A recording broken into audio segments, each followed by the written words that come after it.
Bonjour, Lucie Trubet du GDS de la Manche. Est-ce que vous pouvez vous présenter?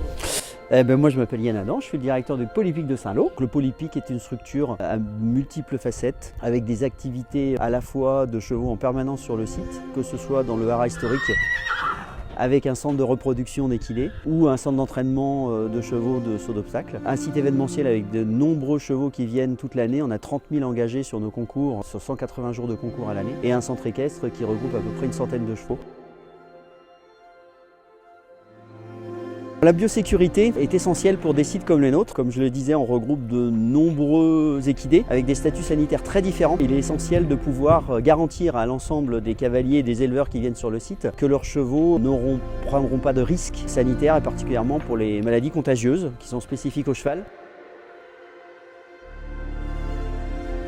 On a lancé un audit de biosécurité avec Camille Verken du cabinet Equiwez qui nous a proposé un travail très minutieux qui a permis de définir les règles de fonctionnement du site vis-à-vis des risques sanitaires. On a donc défini en fonction du statut sanitaire des équidés différentes règles de fonctionnement et de circulation sur le site. Et ce qui est le plus important, c'est qu'elle nous a aidé à trouver le bon réflexe en cas de suspicion de maladie infectieuse. Parce que c'est vraiment ça la problématique principale quand un cheval arrive avec du jetage ou de la température, comment on réagit.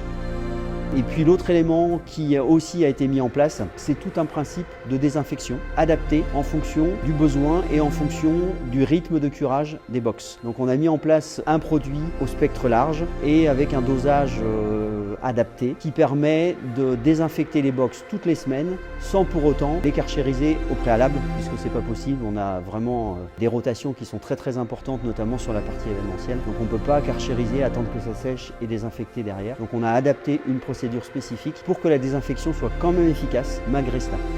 Depuis ce temps-là, malgré les épisodes de rhinopneumonie ou de gourme qu'on peut avoir à droite à gauche, le site a été préservé. Donc je vous présente ici une petite remorque qu'on a achetée justement dans le cadre de l'audit de biosécurité qui nous permet une désinfection rapide. On l'attelle sur les petits tracteurs et on a 2 rampes qui permettent d'aller très vite et surtout dans les box de pouvoir toucher toutes les parois. Donc on a mis en place un système d'affichage sur l'ensemble du site, très visible. Là on est au niveau des box. Des messages très simples. Le plan de biosécurité, c'est l'affaire de tous. Je pense que c'est le premier message. C'est-à-dire que c'est bien que le Polypic de Saint-Lô s'y mette, mais il faut que tous les acteurs jouent le jeu. Et ça c'est essentiel. Et puis des éléments spécifiques. On a une problématique dans la filière cheval d'avoir énormément de chiens. Et donc on a mis en place tout un processus d'être vigilant par rapport aux chiens. Tenir en laisse et éviter qu'ils propagent évidemment les maladies puisque c'est un vecteur important. La gestion aussi du fumier.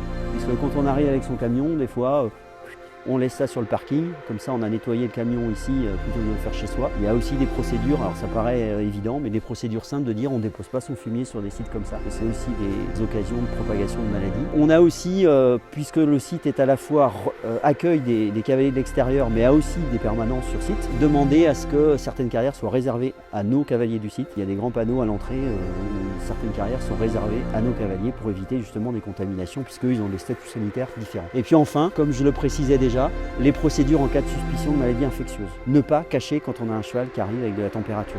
Il faut faire le contraire, il faut le dire, et surtout pas le cacher. Et ça c'est essentiel. Donc on a mis en place un coordinateur biosécurité. L'essentiel c'est d'avoir une tête, une personne avec un numéro de téléphone. On a un cheval avec une suspicion de jetage ou de température. On appelle tout de suite ce numéro-là et on met en place nous l'isolement du cheval concerné. Au niveau du centre équestre du Polypic, on a mis en place dans le cadre de l'audit de biosécurité des règles spécifiques adaptées à une structure qui tourne en vase clos.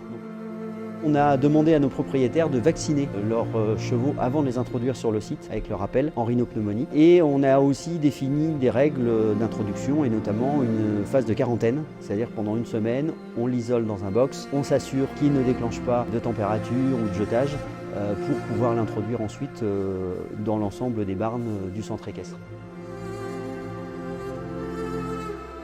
À nous, les sites qui reçoivent énormément de chevaux, d'être exemplaires. Et je pense que ce qui est important, on a énormément de cavaliers, d'éleveurs qui viennent sur le site et ils voient qu'ici on fait les choses et que la biosécurité est un élément essentiel dans notre activité. Et donc ça devrait ou ça doit les amener aussi à se poser chez eux les mêmes questions. Qu'est-ce que je fais chez moi pour assurer la biosécurité de mes chevaux ?